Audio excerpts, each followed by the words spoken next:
नमस्कार, आप देख रहे हैं न्यूज़ CGNN नेटवर्क और मैं हूं आपके साथ सीमा। चलिए अब रुक कर लेते हैं छत्तीसगढ़ से जुड़े कुछ टॉप खबरों की ओर। खबरों में आगे बढ़ने से पहले छत्तीसगढ़ से जुड़े खबरों को जानने के लिए हमारे चैनल को सब्सक्राइब, लाइक, फॉलो, शेयर जरूर करें। रिवरव्यू कॉलोनी के रहने वाले अशोक कुमार ने ऋण सुरक्षा पॉलिसी ली थी, लेकिन बैंक के चलते अशोक श्रीवास्तव की मृत्यु के पश्चात उसकी पत्नी रश्मि श्रीवास्तव, जो कि नामिनी थी, बीमा का लाभ नहीं मिल पाया, जिसके बाद मृतक अशोक की पत्नी कर्ज से दब गई। रश्मि ने उपभोक्ता फोरम में याचिका दायर की, जहां सुनवाई के बाद बैंक को दोषी पाया गया।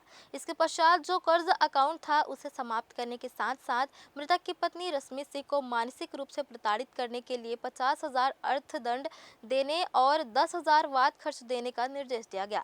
आपको बता दें, मृतक अशोक श्रीवास्तव ने 14,93,000 रुपए नेहरू चौक स्थित स्टेट बैंक की शाखा से लिया हुआ था, लेकिन मृतक अशोक ने ऋण सुरक्षा पॉलिसी भी ले रखा था, जिसका भुगतान भी समय पर कर रहे थे। लेकिन इसी बीच ब्रेन हेमरेज की वजह से अशोक को अस्पताल में भर्ती कराया गया था, जहां इलाज के दौरान उसकी मृत्यु हो गई थी। विरुद्ध याचिका दायर की थी, क्या हुआ उस प्रकरण का और क्या मामला था ये? एक रश्मि श्रीवास्तव है, उसने एक दावा प्रस्तुत किया था यहाँ उपभोक्ता फोरम में कि उसके पति ने इस स्टेट बैंक कलेक्टेड शाखा से 16,80,000 रुपये का होम लोन लिया था, जिसको उसने उस लोन को ऋण राशि को सिक्योर करने के लिए 85,000 रुपये का बीमा करवाया था SBI लाइफ इंश्योरेंस से। इसी दौरान जनवरी 2017 में उसकी पति की ब्रेन हेमरेज से आकस्मिक मृत्यु हो गई। तब उसकी पत्नी रश्मि श्रीवास्तव ने समस्त दस्तावेजों के साथ बीमा दावा प्रस्तुत किया था। बीमा दावा को बीमा कंपनी ने यह के खारिज कर दिया कि हमने अशोक कुमार श्रीवास्तव के जीवन काल में उसकी प्रीमियम की राशि वापस लौटा दी थी, जबकि उसकी प्रीमियम की राशि लौटाई नहीं गई थी। जब बैंक को ये पता चला कि उसकी प्रीमियम राशि उसके खाते में नहीं गई है, उसको सूचना नहीं प्राप्त हुई है, तो उसके मरने के 3 महीने बाद मार्च 2017 में उसने उसकी प्रीमियम की राशि को उसके खाते में ट्रांसफ़र कर दिया। आयोग ने समस्त दस्तावेजों का अवलोकन करने के बाद ये पाया कि बैंक ने उसकी मृत्यु के पश्चात जानकारी होने पर कि उसकी मृत्यु हो गई है और उसने प्रीमियम की राशि नहीं लौटाई है, तो उसके मरने के बाद प्रीमियम राशि को लौटाया, जो उसके सेवा में कमी को स्पष्ट रूप से दर्शित कर रहा है। बीमा कंपनी को इसमें लायबल नहीं पाया गया और बैंक को लायबल पाया गया कि उसने अपरिहार्य कारणों से ये कहा कि अपरिहार्य कारणों से हम उसके चेक की राशि को नहीं लौटा पाए थे, जबकि उसके मरने के बाद दावा प्रस्तुत करने के बाद उसके प्रीमियम राशि लौटा रहे थे। तो बैंक को इसके लिए जिम्मेदार माना गया और बैंक को उसके जो बचत होम लोन की जो राशि थी 14 लाख से ऊपर की, उसको ब्याज के साथ लौटाने का आदेश किया गया है और उस परिवादिनी को NOC प्रदान करे और 50,000 रुपये मानसिक क्षतिपूर्ति राशि देने का भी आदेश किया गया है। बिलासपुर के सीपत के नजदीक ग्राम लुतरा में हुजूर बाबा सैयद इंसान अली शाह का सालाना चल रहा है। इस दौरान न सिर्फ छत्तीसगढ़ बल्कि देश के अलग अलग राज्यों से जायरीन यहां पहुंचकर अपना अकीदा पेश कर रहे हैं। प्रदेश भर में बेहतर काम करने वाली तंजीमों का इंतजामिया कमेटी, दरगाह लुतरा शरीफ के पदाधिकारी, खादिम उर्स कमेटी और जिले के गणमान्य नागरिकों द्वारा सम्मान किया गया। इस मौके पर लगभग 50 से अधिक तंजीमों का चयन कर उन्हें निशाने लूतरा और सर्टिफिकेट देकर सम्मानित किया गया। इसके बाद रात 10 बजे लूतरा पंचायत में निर्मित वन विभाग के गार्डन में अंतर्राष्ट्रीय कव्वाल चांद अफजल कादरी के शानदार कव्वाली का कार्यक्रम संपन्न हुआ। इस दौरान बड़ी संख्या में मौजूद श्रद्धालुओं और श्रोताओं को अपने कलाम से कव्वाल ने झूमने पर मजबूर कर दिया। रात भर चले इस कार्यक्रम में श्रोता ऐसे मगन हुए कि कब सुबह हो गई पता ही नहीं चला।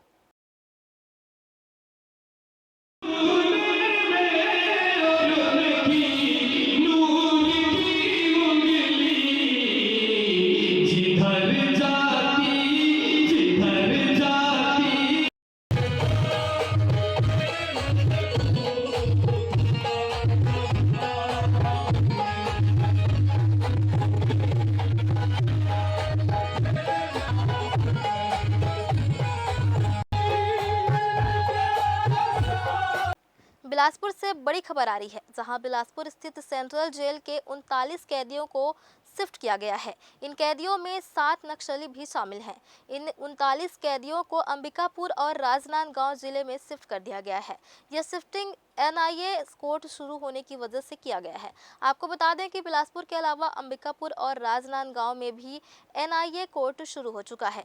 15 बंदियों को राजनांदगांव और 24 को अंबिकापुर में कड़ी सुरक्षा के साथ शिफ्ट किया गया है। छत्तीसगढ़ के बिलासपुर जिले और शहर में त्योहार सीजन पर मिलावट वाली खाद्य सामग्री और मिठाइयों की जांच केवल खाना पूर्ति बनकर रह जाती है। जिला प्रशासन के निर्देश पर खाद्य औषधि प्रशासन विभाग के अधिकारी हर साल की तरह इस बार भी कुछ दुकानों पर जांच करेगी और सैंपल की रिपोर्ट का पता ही नहीं चल पाएगा। इसमें कमाल की बात यह है कि पूरे देश में 2020 में food safety standard authority of India की गाइडलाइन का मिष्ठान भंडार के संचालकों को गंभीरता से पालन करना है। दुकानदार को मिठाई कितने दिन तक इस्तेमाल कर सकते हैं, यह तिथि लिखना होगा। FSSAI आदेश में मिठाई विक्रेताओं को कहा गया है कि अब मिठाई खुले में नहीं बेची जाएगी, मिठाई पैक करके बेची जाएगी और उस पर मैन्युफैक्चरिंग व एक्सपायरी डेट दोनों लिखनी होगी। लेकिन शहर के अधिकांश दुकानदार ऐसा नहीं कर रहे हैं। वहीं बिलासपुर के खाद्य एवं औषधि प्रशासन विभाग की निष्क्रियता भी नजर आ रही है, जो साल भर जांच के नाम पर केवल खाना पूर्ति करते हैं। तो हमारे पास वैरायटी नहीं है, लेकिन जितना हम बेचते हैं वो एकदम पुख्ता करके बेचते हैं जी। कितने सालों से लगभग संचालित? ये 1965 से है। हाँ, ये बहुत पुरानी संस्थान है, ये महेश स्वीट्स 1965 से है। और एक हमारी संस्थान एक और है सरकंडा में जी। और आप लोग का आशीर्वाद है कि ठीक ठाक चल रहा है सर जी। परिचय दीजिए। हाँ, मैं पाठक जी हूँ, रमेश पाठक नाम मेरा, और मैं यहाँ के मैनेजर हूँ और करीब 20 साल हो गए मेरे को यहाँ जी। कल कलेक्टर महोदय द्वारा समय सीमा की बैठक के दौरान खाद्य औषधि विभाग के अधिकारियों को खाद्य मिश्रण की जांच करने के लिए निर्देश दिया गया है। जिस तरह खाद्य एवं औषधि विभाग लंबे समय से वो एक्टिव ही नहीं रहता, उनके पास मामले नहीं आते, वो कार्रवाइयाँ भी स्लो करते, क्या इस बार कुछ कड़ाई से आप उसका नहीं, कल समय समय की बैठक में उसमें कड़ाई से निर्देश दिया गया है कि जो मिश्रित मिश्रण करके जो मिठाई या अन्य सामग्री तैयार कर विक्रय करते हैं, उनकी जांच करके प्रकरण तैयार किया जाए। जिस तरह से निर्देश है कि मिठाइयों में आप समय का ध्यान रखें, उसमें उसकी एक्सपायरी डेट बनाएं, बाकी सब चीज़ें, उसको निर्देश का भी पालन नहीं होता और साल भर भी वो चीज़ें चली आती हैं, क्या उस पर आप कुछ करेंगे? इसमें देखो, ये मिठाई खाद्य पदार्थ जो स्थानीय रूप से जो तैयार होते हैं, उसमें जो डेट वगैरह लिखने का ऐसा कुछ लगा रहे पैकेट रहता नहीं है। जो फैक्ट्रियों में जो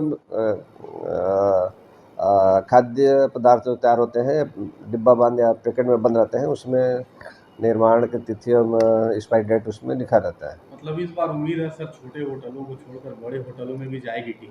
हाँ, निश्चित रूप से जाएगी। उनको निर्देश दिया गया है कि बड़े जो होटल है या मिठाई निर्माण करने वाले लोग हैं, उनके भी इस संस्थान 14 नवंबर से छत्तीसगढ़ में धान खरीदी शुरू हो रही है, जो 21 जनवरी तक चलेगी। 2.5 महीने में छत्तीसगढ़ में चलने वाली धान खरीदी को लेकर सभी सहकारी केंद्र के साथ जिला सहकारी केंद्र मर्यादित बैंक ने भी अपनी तैयारी पूरी कर ली है।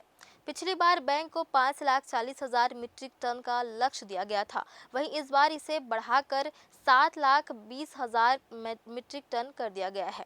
2.5 महीने की धान खरीदी के दौरान जिला सहकारी बैंक को उम्मीद है कि उसके द्वारा इस लक्ष्य को पूरा कर लिया जाएगा। हालांकि देखा जाता है कि कई किसान धान खरीदी के लिए पंजीयन नहीं करते, जिसकी वजह से उन्हें धान खरीदी में दिक्कत होती है।